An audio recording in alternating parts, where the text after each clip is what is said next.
Look at that. Still got two eyes. This is the story of my eyeball and my last year at university doing strength and conditioning, because my surgery kind of just epitomises what my last year was like. Second year, master's degree. Strength and conditioning is my master's degree. Researching human performance. I've been doing it for like 5 years. Sports coaching, strength and conditioning, human performance. And I still didn't know anything about self-improvement. Hey. But yeah, so my master's degree started off good, and then the second year happened, and that's when you do your dissertation. That's when you do your long piece of writing that's fun. Yeah, but I chose to do my master's dissertation on trampoline with my sport. I might get a video and be like, hey, boing, boing, boing, I'm trampolining. But trampoline, I was going to do my dissertation on how essentially jumping on the floor and jumping on the trampoline are two different things when you look at the kinematics, the biomechanics, and how things actually happen with your legs and your muscles and all that sort of jazz. But COVID happened, lockdown happened, and we couldn't do any testing with people. So instead of having a year to do my dissertation, I decided, instead of turning mine into a theory, a write-up of what could happen, because you can't really do that in a biomechanical study, because I don't know, that's why I was doing the study, so I can't really theorise what was going on, so I decided to change my topic. Yeah, so instead of having a year to do my dissertation, I had 3.5 months to do my dissertation, and that was all of it. That was the prep, the ethical considerations, the proposal, then the testing, then actually getting the numbers from the testing, and then writing all of that up at the same time. So your introduction, your methods, conclusion, actually what you found, if you found anything. And I had to do all of that in 3 months. And then during those 3 months, right at the beginning of it, this little eyeball right here started to become the biggest pain in my butt. It wasn't like a sudden thing. I wake up, I can't see. But over time, my eyes started getting blurry, and I was struggling to see out of it. I was like, this is weird. You know when you wake up in the morning and you get sleep in your eye and you're like, oh yeah, I can see now. Yeah, it didn't work like that. I was trying to wipe the sleep that wasn't in my eye out of my eye, it was not fun. And I remember I was writing my introduction. I was halfway through writing my introduction, and my eyesight was just slowly getting worse and worse and worse. And then I think it was about a week after I noticed it, I woke up, just all blurry. I have no idea how I'm gonna make it distorted, but I'll try and make the video distorted to as much as I couldn't see. It was just so bad, and I was like, I've only got one eye. This isn't good. This isn't supposed to happen. Now I realise that some people are born blind. I was born with bad hearing, so I'm used to not really being able to hear out of this ear. But having 23 years, 24 years of seeing, suddenly waking up and going, oh, I can't see out of this eye, at all. I put my hand in front of me there, it was just a blur. It was just this skin blur. It was scary. So I went to the hospital. There's the post. So I saw someone at the hospital, and they said, just wait there for a minute. So I did. And then they brought someone in, and someone else had a look at my eye, bright light, looking around. Okay. And she said, wait there a minute. And do you know what her boss said? Wait there a minute, I need to get someone else. So I climbed the ranks very quickly, all the way to the top of, I don't even know what it's hold up, get a piece of paper. Ophthalmology? I'll write it on screen. Ophthalmology, I think. I think that's what it says, but hey ho. But yeah, so rose all the way to the top of the ranks, and then the guy said, yeah, you've got something wrong with your eye. We think it's an infection. Great. Can you just give me some drops and pills and we're good to go? He said, we'll give it a go. So I was on 5 tablets, loads of drops. It was all over the place. So many tablets, so many drops. I was in and out of the house. I was at the hospital just as much as I was at home, because I would go there, wait an hour, then do loads of bits and bobs testing and flashing lights, and it was a whole experience. But yeah, so I was in the hospital for a while, going backwards and forwards with tablets, drops, gel in my eye as well. I'm currently on some gel as well, just before the surgery. But this is all local hospital. And they said, oh yeah, should be a few months. So a few months went by. 6 months later, go back. wow, shouldn't be like that. Your eye is like clear. It's meant to be clear so you can see. It's like lenses and you see through all the stuff. Oh, that's nice. But what my eye was like is basically this is what I was told multiple times. You have blood vessels like this. But I can't see it. Like, maybe I better see it. Is it focus? Focus on my eye. Okay, great, thanks. What can you do about it? So I was on like steroid drops and loads of other stuff, but they said it's a long-term process. It's going to be a long-term process, and I'm still doing my dissertation. Like, I'm still doing my dissertation at this point. I'm still writing it up, so I'm spending a lot of time on a computer. I mean, spend lots of time on a computer anyway. And they said that the computer isn't bad, but I wanted to do some research. I wanted to know, like, my eye. What am I going to do with it? What happens? Will I be able to see? Will I lose my eyesight?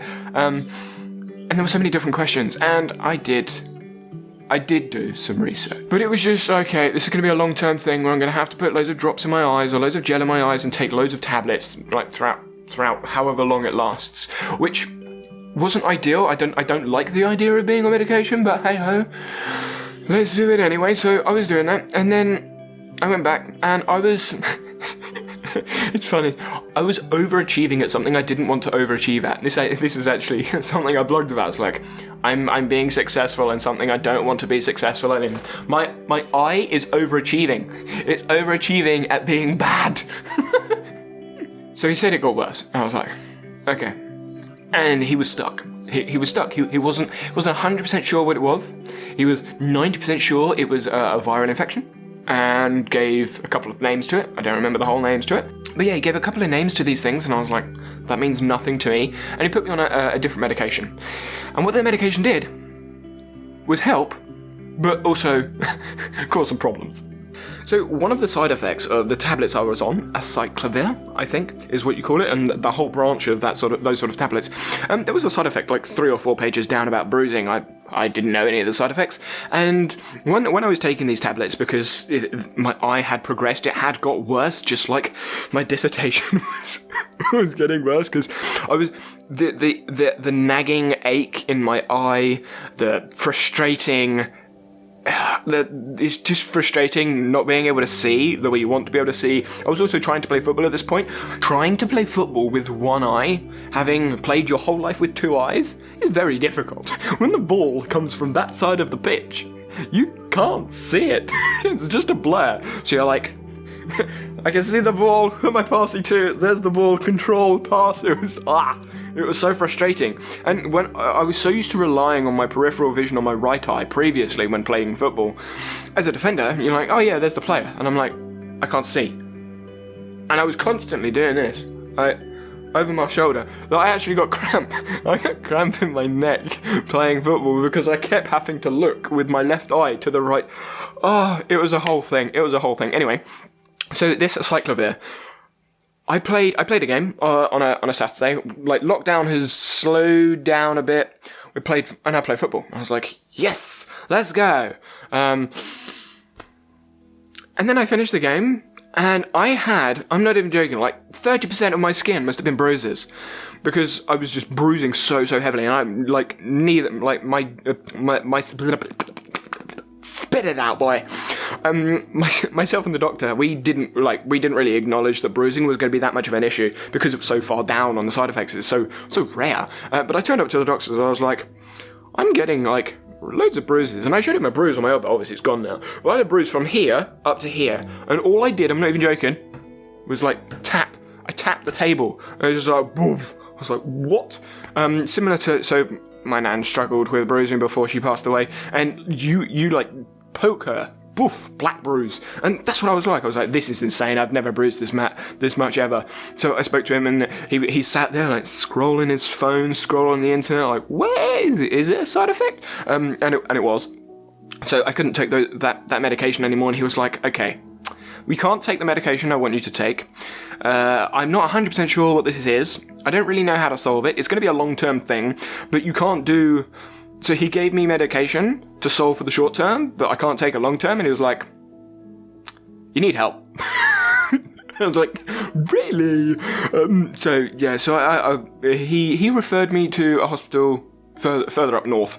I say further up north. East Grinstead. East Grinstead, for those of you in the UK that will know roughly where it is. But yeah, so I went to East Grinstead. I thought, specialist unit in the eye doctors. So I went to East Grinstead, did the typical, I'm going to sit here for an hour, wait for the nurse, then wait another hour to see the doctor, and then hopefully we're good. But that second hour went by, I saw a doctor, and they said what the first doctor said. Wait there, I'm going to go get someone else.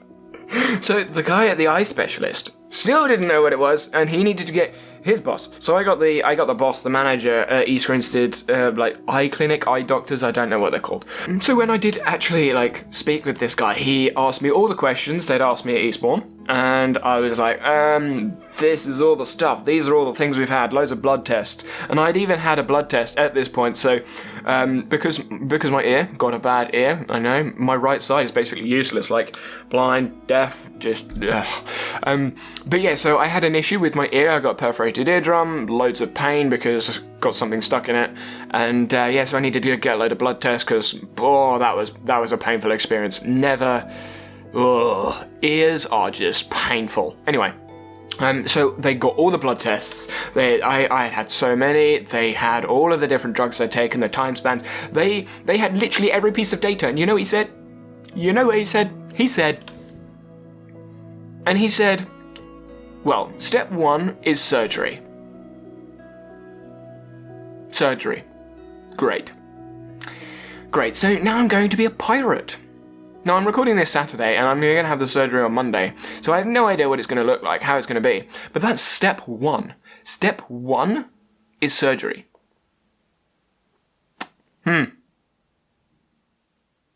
Step 1 is surgery. This is me 2 weeks later. This is 2 weeks post-surgery. I had an eye patch for a day, so I was a pirate for a day, and the rest of the time has been basically me keeping my eyes shut unintentionally because it just doesn't like any sort of light. Now, my camera has a massive ISO. It's currently sitting at 2000, I think. My blind isn't open. It is the smallest bit open down there, so I apologize for how it looks, but I can't see much light. I can't have much light on me. All the screens are lowest brightness, my phone lowest brightness. I still can't really go outside. I got my hair cut, which was nice. When looking back at the old footage, I got my hair cut, but I had my eye patch on, and I wore sunglasses over my eye patch and had a hat and a hood and a hat while in this heat. At the moment in the UK it's very warm, and I was sweating walking to the hairdressers because I can't drive, I can't cycle because I can't see out of one eye, and my other eye is almost as bad as my right eye. Well, it's not, but because this eye is almost always shut, this eye wants to shut, so I feel tired all the time, which is why the week after surgery I was basically knocked out, completely knocked out. Couldn't do anything, was just sleeping all the time. I did do a live stream on the Saturday, and you can go back and see that. It's on the second channel, so I did talk after my stream, but there's a hat on me, and mentally I'm fine, but wow, screens are bright. After watching the old recording back, I do want to mention I have graduated. I did pass my degree. My dissertation did get finished. It wasn't great, but it did get finished. So this eye surgery, this whole eye situation has now lasted longer than my second year master's degree. Yeah, it's lasted longer than my second year's master's degree. But moving forwards, what does this mean? Over the last couple of weeks, in my surgery recovery, I have been still doing my daily blog. I've still been taking some notes, still been processing some notes, so I've still been doing a little bit of work, but most of the time it's just me crying unintentionally because my eye is just always watering. I've got a snotty nose, so I've got a toilet roll for tissue paper because I went through so many tissue boxes. So my life is still great. I'm still in a privileged position in that I can have the surgery and be able to see into the future. So there are loads of positives to take from it. It's just at the moment I'm struggling with certain things, so I'm finding workarounds. And what I will say is my system, the plain productivity system that I did a video on, has been a lifesaver. Todoist, I can just look at Todoist very briefly, just tick stuff off, done, fine. Obsidian is there, it's stored, I can use it everywhere and anywhere, it's just move stuff around. And I've been sitting downstairs in the living room because sitting in the same room gets very monotonous. Sitting downstairs in the living room, all blackout curtains, in the dark, looking at little bits here and there. So I've still been doing some work, but not as much work as I would like to do. And then moving forwards from now, I don't want to explain the surgery because it is kind of gruesome and people that don't like eyes, the YouTube won't be nice. And I was awake the whole time. It was a great experience. But I still currently have a lens in my eye and that's going to be in for at least another 3 weeks. So I still struggle to look at screens. My screens are getting there. But I still struggle to look at screens, so making videos is challenging. I can do it, but the ISO has to be really high for you to be able to see me. Otherwise, just pitch black, which is kind of why the thumbnail of my last video was so dark, because I couldn't put any light in it.